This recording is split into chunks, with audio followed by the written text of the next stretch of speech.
holding 3 unidentified foreign vessels at the vicinity of southeast of Sabina Shoal. This is Bureau of Fisheries and Aquatic Resources vessel MCS 3001. You are within Philippine Exclusive Economic Zone.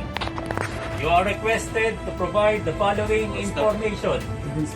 Number 1, name of vessel. Number 2, intention. Number 3, last and next port of call. Over.